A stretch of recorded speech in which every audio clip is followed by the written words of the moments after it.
Ya. No sé si está grabando, porque estoy... Ah, sí, está grabando. Entonces, estábamos viendo...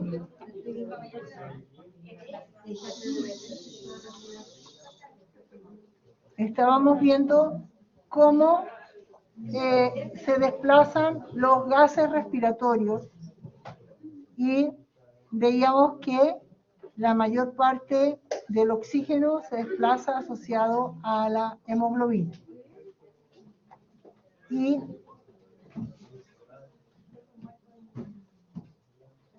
esta es la curva de saturación de la hemoglobina, ¿ya?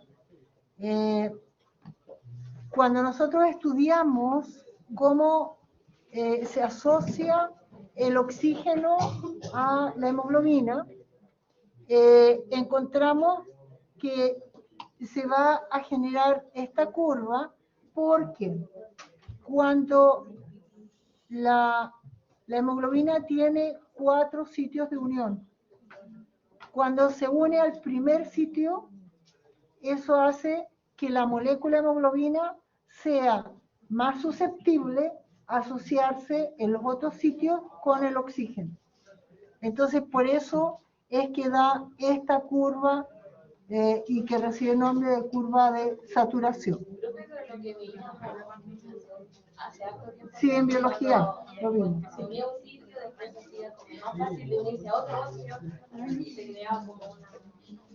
Es una reacción. Sí, sí, eso es lo que ocurre. Entonces, cuando nosotros nos vamos al glóbulo rojo, encontramos que la sangre... ¡Ay, pero se está haciendo cualquier cosa esto!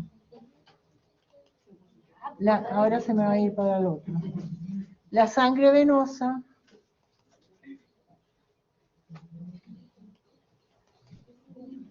Creo que sigue esa, la de... Esta es la que quiero, pero es que está funcionando como quiere esto.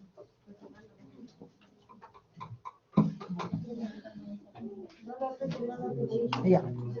Entonces, la sangre venosa va a llevar oxígeno, dióxido de carbono, pero el dióxido de carbono lo va a llevar expresamente como ácido carbónico, que es lo que ustedes ven acá. El ácido carbónico va a sufrir un cambio por la anhidrasa carbónica, que va a permitir que se disocie en dióxido de carbono y agua. ¿Puede repetir lo de cómo entra la sangre como... No entra la sangre. En el plasma sanguíneo nosotros vamos a encontrar ácido carbónico. El ácido carbónico no entra como... ¿Y cómo entra la célula del...? Atraviesa a través de la membrana nomás. ¿Ya? Entonces, la disociación del ácido carbónico en dióxido de carbono y agua va a permitir que ese dióxido de carbono vaya al pulmón, ¿cierto? Porque a través del capilar pasa al alveolo pulmonar. Pero por la sangre, ¿no? Por la sangre no, el solo, porque ¿qué es lo que ocurre con el dióxido de carbono? Es una molécula pequeñita, apolar, por lo tanto atraviesa las membranas, solo. El transporte de gases, el intercambio de gases que ocurre en cualquier parte de nuestro organismo va a ser por simple difusión. ¿Sí? Entonces, cuando nosotros no podemos liberar suficiente dióxido de carbono para el alveolo, entonces se va a formar una gran cantidad de ácido carbónico en sangre y eso es que acidifica la sangre. ¿ya? Y entonces disminuye el pH y hay problemas severos. Cuando no se puede eliminar el CO2, Claro, se acumula el ácido carbónico y produce una acidosis, acidosis pero acidosis Sanguínea. sanguínea o metabólica. sanguínea, ¿ya? Entonces, esa es la importancia. Ya vamos a volver a tratar esto porque tenemos que ver la regulación del pH a través del riñón y a través del sistema respiratorio.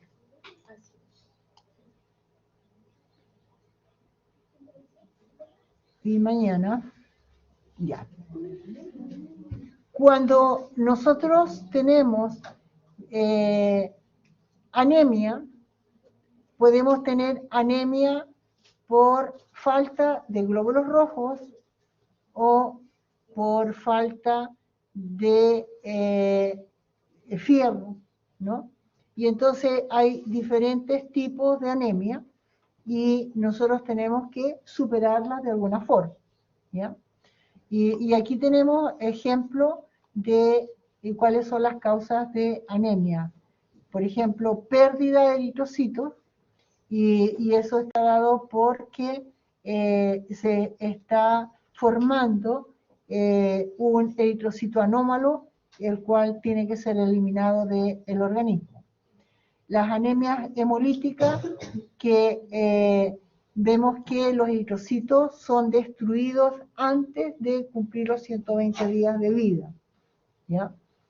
Y tenemos varias anemias hereditarias, como por ejemplo aquellas que se producen por mutaciones que afectan las membranas de los eritrocitos, defecto en las enzimas que trabajan en el eritrocito, efecto en el gen de la hemoglobina, generando hemoglobinas anormales. Las adquiridas son anemias, por ejemplo, porque estamos infectados de parásitos. Entre ellos, por ejemplo, la malaria es una infección de las zonas tropicales en que el parásito se aloja en los glóbulos rojos. Algunos fármacos también van a dañar los eritrocitos y, por supuesto, reacciones autoinmunes. También tenemos la disminución de la producción de eritrocitos. Entonces, eso va a estar dado por problemas en la síntesis de determinadas moléculas que van a constituir los eritrocitos. Se va a ver afectado el proceso de maduración de eritroblasto a eritrocito, o también problemas de producción de hemoglobina, ¿ya? Y entonces tenemos las anemias aplásicas, que muchas veces se generan por acción de algunos fármacos o por radiaciones. Entonces, una persona que tiene cáncer y es irradiada puede tener anemia aplásica durante el tiempo que ha sido irradiada. Si no ingerimos suficiente cantidad de fierro, también vamos a tener deficiencias en el ácido fólico y de la vitamina B12, como dijimos.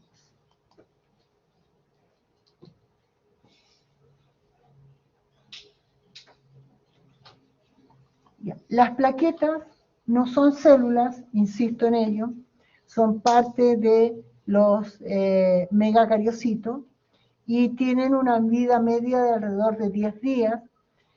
Son muy pequeñas, no tienen núcleo, pero son fracciones de una célula. Y aquí vamos a ver que el citoplasma va a llevar las proteínas necesarias para que ocurra el proceso de coagulación, que es lo que nos interesa, ¿cierto? Entonces, las plaquetas se deben activar. Ya nosotros tenemos plaquetas en nuestra sangre. Cuando nosotros nos hacen un examen de sangre, nos miden los niveles, qué porcentaje tenemos de glóbulos rojos, blancos y las plaquetas, ¿no? Pero ellas están inactivas. Ellas solamente se van a activar cuando se rompen las paredes de los vasos sanguíneos, ¿ya? Entonces, al activarse, ellas activan sus gránulos de secreción y liberan las moléculas que van a participar en la coagulación. Entonces, importante, las plaquetas van a ayudar a mantener la integridad vascular, porque cada vez que se rompe un vaso, la plaqueta va a tener su acción, ¿ya? ¿Y de qué forma lo hace? Por adhesión, agregación y coagulación. Entonces, las plaquetas tienen la capacidad de adherirse a los vasos lesionados o a superficies extrañas, ¿ya? Nosotros podemos, por ejemplo, tener alguna operación y nos introducen algo en nuestro cuerpo, entonces pues, se puede llenar de plaquetas, igual como se llena de tejido conjuntivo, porque el organismo lo que hace es protegerse de aquello que eso consideran como extraño, ¿ya? Ellas se agregan, ¿ya? Entonces, una encima de otra se asocian y proporcionan fosfolípidos esenciales para que se produzca el proceso de coagulación.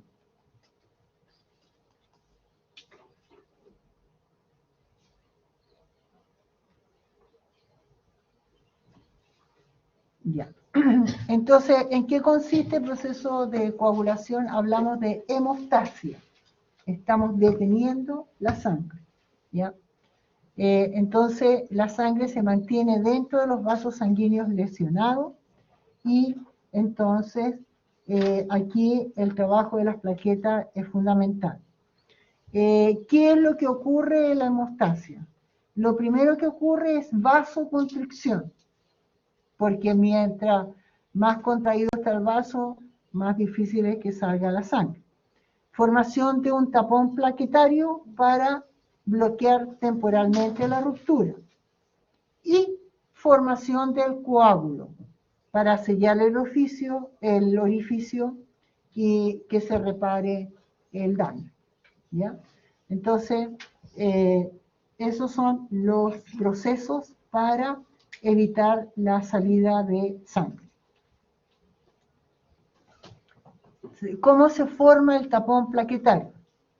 Entonces, aquí vemos el colágeno.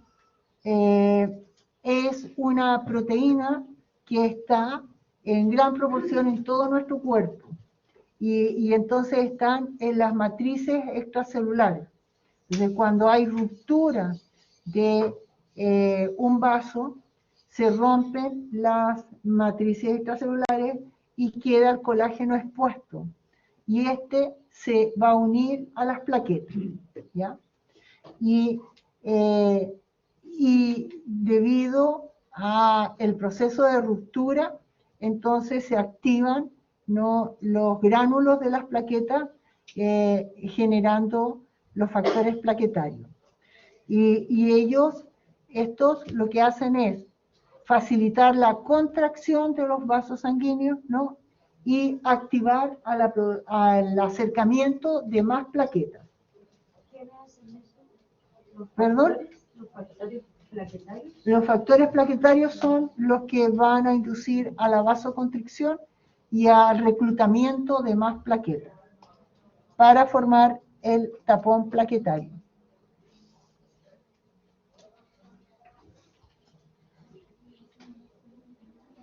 Entonces, cuando nosotros estudiamos la coagulación, vemos que es un proceso que es bastante complejo. Está constituido de dos vías, una vía intrínseca y una extrínseca. Está constituida por una cadena de reacciones químicas que están concatenadas, ¿ya? Entonces, nosotros vemos que participan algunas moléculas que van a activar a otras moléculas y, en general, importante, para el proceso de coagulación necesitamos sí o sí calcio, de nuevo, el calcio importante, ¿ya? ¿Para qué? Para el proceso de coagulación. ¿Por qué? Porque en esta cascada de eventos, para que se transforme una molécula en otra, es necesaria la presencia del calcio, como lo vemos aquí. ¿Esta es la cascada de coagulación? Esta es la cascada de coagulación. Sí, todo esto. ¿Ya? Entonces, ¿qué vemos? El colágeno y otros factores activantes van a activar un factor de coagulación que nosotros presentamos, que es el factor 12. Este factor va, en presencia de calcio, va a permitir que se active el factor 11. El factor 11, en presencia de calcio, va a permitir que se active un factor que va a activar al factor 8. ¿Ya? Entonces, esa es la vía intrínseca. Por la vía extrínseca, la lesión va a exponer al factor tisular, o sea, el tejido va a producir una tromboplastina, que es factor tisular 3, que va a permitir que el factor 7 pueda activar al factor 3 y al 7.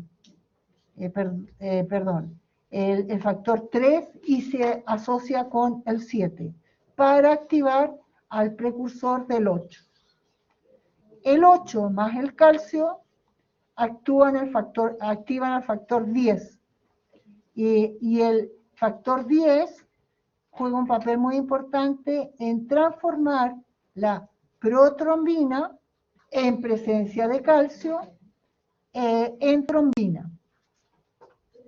Y la trombina va a actuar sobre el fibrinógeno para transformarlo en fibrina.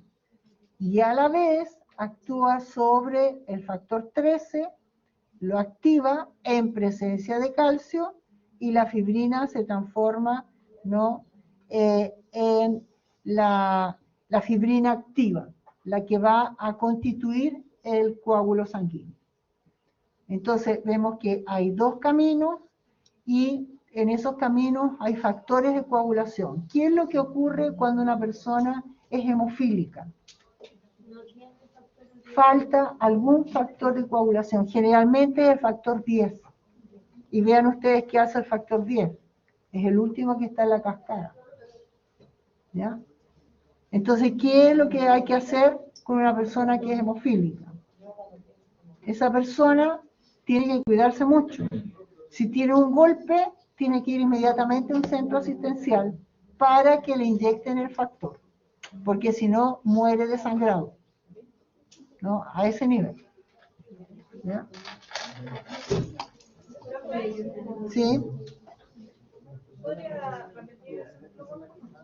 Lo cual, la cascada de coagulación. Ya. Vamos a tener, ¿no?, una vía que va a ser como generada por factores externos, por eso se llama extrínseca. Y vamos, que es esta, que es cuando ocurre la lesión y factores tisulares son los que van a actuar. Y tenemos una vía intrínseca, que es la que está dada por las plaquetas. ¿Ya?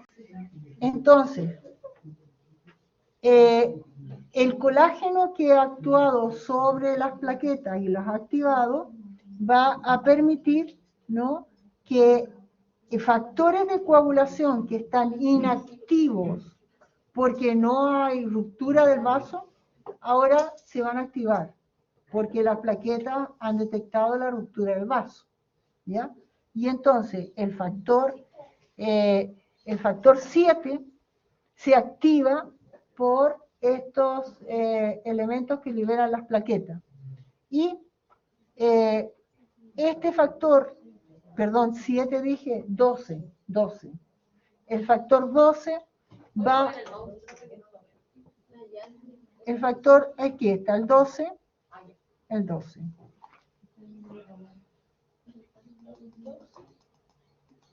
Esta cosa no funciona para nada, ya, ahí. A ver, funciona cuando quiere ahora. No le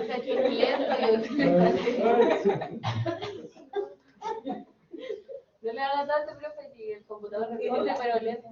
¿Qué pasó? Tiene déficit atencional.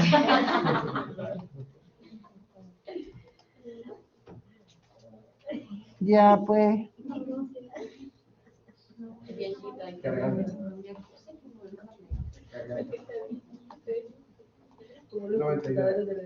Pero no estaba así. Ya. Entonces, el factor 12 se activa por las moléculas que liberan las plaquetas. Y entonces, este factor activo más presencia de calcio va a activar al factor 11. El factor 11 en presencia de calcio va a activar al factor 9. El factor 9 activo va en presencia del factor 8 y calcio va a afectar al factor 10 y lo hace activo. Eso es con respecto a la vía intrínseca. La vía extrínseca, cuando suba, ahí, ¿ya? Va a estar dada por que ocurrió una lesión, ¿ya? Y entonces se activó la tromboplastina, esta que es el factor 3, que va a activar al factor 7, ¿ya? Entonces, el factor tisular 3 y el factor 7 activo van a activar también al factor 9. En presencia del factor 8 van a permitir que se active el factor 10 en presencia de calcio y fosfolípidos. Esos fosfolípidos son producidos por las plaquetas. ¿Ambos llegan a activar el factor 10? Todos, ambos llegan a activar el factor 10, que es importante. ¿Qué hace el factor 10? Va a ser responsable de transformar la protrombina en trombina. Y la trombina va a permitir que el fibrinógeno se transforme en fibrina. Pero a la vez, la trombina va a activar al factor 13, que en presencia de calcio va a formar toda la red de fibrina. El factor intrínseco funciona a la misma vez que está ocurriendo una lesión en la vía extrínseca. La vía intrínseca y extrínseca forman paralela. Siempre Sí. Sí, para activar el factor 10. Aún así, aunque no haya una lesión, igual se mantienen los niveles. No, cuando no hay lesión, no. No, cuando hay lesión se activan las plaquetas, por un lado, y por otro lado se activan los factores tisulares. ¿Ya? ¿Quedó más claro?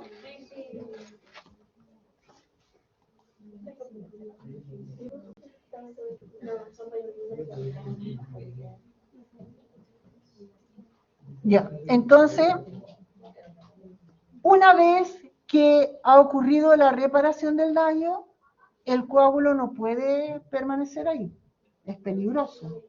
Entonces se tiene que producir la lisis del coágulo, ¿ya? Entonces, veíamos que en la coagulación se formaba el polímero de fibrina. Y este va a actuar sobre la plasmina y entonces por efecto de la trombina y la plasmina, este coágulo se desintegra, que es la fibrinólisis, ¿ya? Entonces, juega un papel muy importante la trombina. Cuando nosotros vimos anteriormente, que se puso pesado esto, ¿ya? Veíamos que la trombina se formaba para que se formara la fibrina y para que se formara la red de fibrina. Pues la trombina ahora, una vez que se ha formado el coágulo, va a actuar sobre la plasmina para que se genere la fibrinólisis.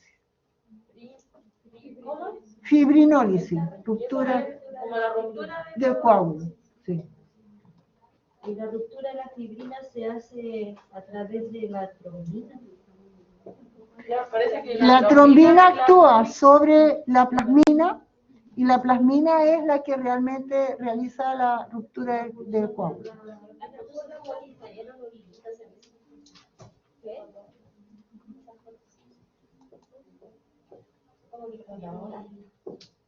Eso a nivel local, porque no sé. ¿Dónde está la lesión? ¿Dónde está el coágulo? Local. Sí. Ya, No importa dónde sea. no importa. Porque las plaquetas están en todas partes, los factores de coagulación están en todas partes. Porque si es una hemorragia cerebral igual. O sea, depende cómo sea la hemorragia, por supuesto. Hay hemorragias que no se pueden controlar. Eso depende del daño que tenga el vaso. ¿Ya? Porque, por ejemplo, una hemorragia cerebral, ¿qué es lo que pasa? La presión de la sangre es muy grande. Entonces va saliendo y saliendo, las plaquetas no tienen cómo trabajar ahí. ¿Sí? Ellos hacen lo que pueden. ¿Sí?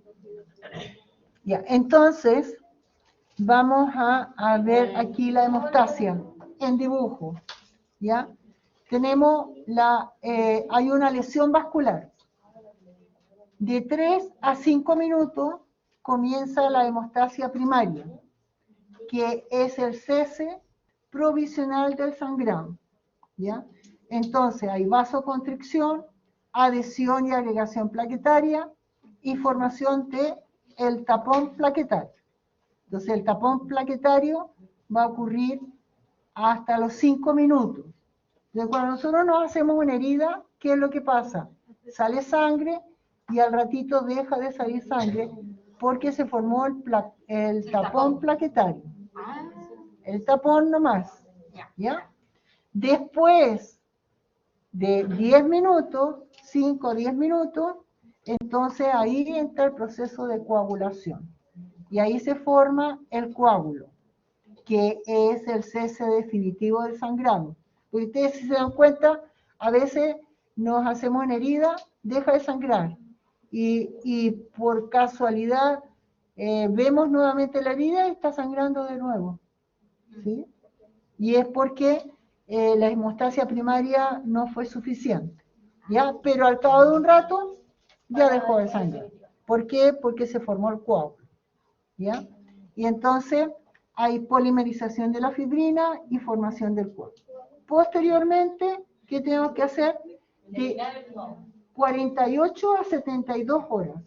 Ahí se elimina el coágulo. ¿Pero esto no tiene o si tiene que ver con las costras? No, la costra es otra cosa, ¿ya? Porque aquí estamos viendo ruptura de un vaso, no estamos viendo la ruptura de los tejidos, ¿ya? Entonces, en la costra tenemos que estudiar bien qué tipo de tejido se ha dañado y cómo se está reconstituyendo. Y ese es otro proceso fisiológico, ¿ya? Entonces, a los 2 días después, recién, se disuelve el coágulo, reparación del tejido y entonces funciona bien el vaso. Por eso es tan importante. ¿Qué ocurre cuando una persona se opera de lo que sea? Ya, le dan anticoagulante y le ponen, ¿cierto?, medias para evitar que se formen, evitar que se formen los coágulos en las extremidades. ¿Por qué? Porque este coágulo puede viajar por la sangre y llegar a órganos vitales. Entonces, es muy importante una buena circulación periférica para evitar el tránsito de los coágulos.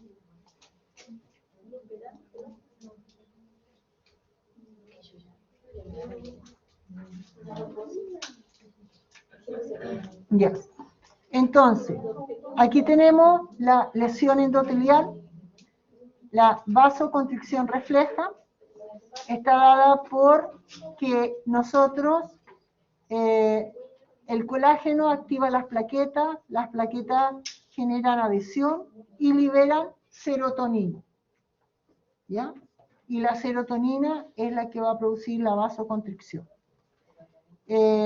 Los factores liberadores de las plaquetas van a permitir la agregación reversible, ¿ya?, y la agregación irreversible para formar el trombo plaquetario.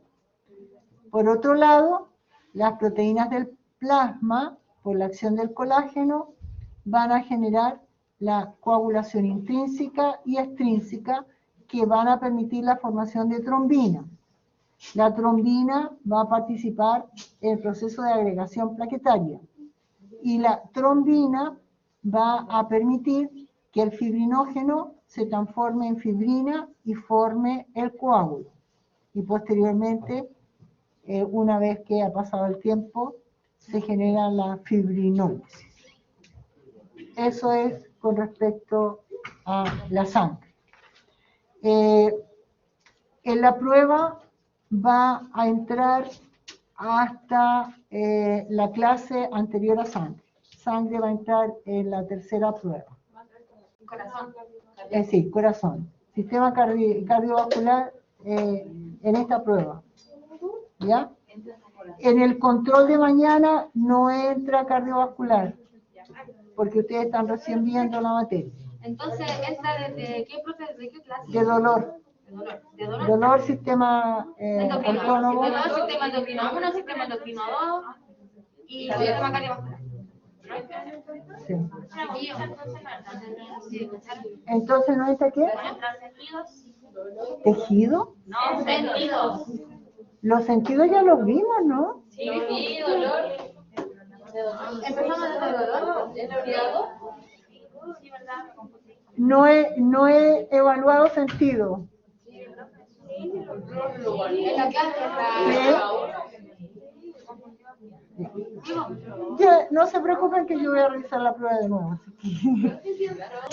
Ya. ¿Sí?